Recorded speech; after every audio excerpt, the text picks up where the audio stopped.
Avec ou sans casque, les cyclistes arpentent nos rues. Mais aujourd'hui, c'est la sécurité qui reprend le guidon. L'objectif, sensibiliser plutôt que réprimer.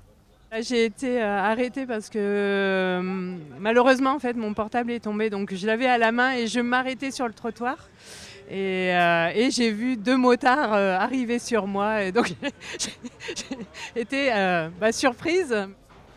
Globalement, l'accueil est plutôt positif et ça fonctionne plutôt bien. Ça fait 3 ans qu'on le fait ici sur ce secteur-là et on a toujours on va dire un très bon accueil et des très bons échanges. Une fois stoppé, direction la case prévention, pas d'amende, mais une piqûre de rappel sur les règles. Nous, on est là pour de sensibiliser les gens et apporter de l'information. Pour les gens qui viennent nous voir, c'est plutôt découvrir des fois certaines règles du code de la route. Et on est confronté souvent à des débats avec les gens. Quand ils repartent, ils apprécient plutôt le moment qu'ils ont perdu. Bon, c'est déjà pour eux une alternative à la poursuite. Un petit quart d'heure de prévention plutôt qu'une amende à 135 €.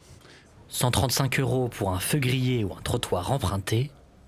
Mais l'infraction la plus sanctionnée reste le port d'écouteurs. 91% des cyclistes interpellés l'étaient pour cette seule transgression. C'est vrai que les écouteurs, c'est quand même pour nous, c'est quand même le cœur du problème, quoi. Il y a beaucoup de gens qui sont surpris de se dire qu'ils ne peuvent pas utiliser les écouteurs, écouter de la musique ou téléphoner en faisant du vélo ou en faisant de la trottinette.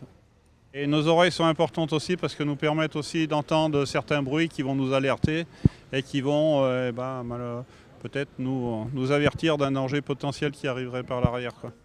Mais les sanctions ne concernent pas que la conduite. Dernière étape du contrôle, l'état du vélo, les pneus et les freins sont passés à la loupe.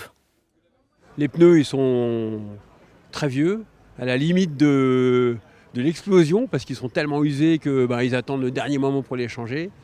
Et puis les freins, il y en a toujours 1 sur 2 qui marche et pour freiner, il faut avoir de la force. Ouais. Pneus gonflés et écouteurs rangés, les cyclistes peuvent tranquillement se remettre en selle.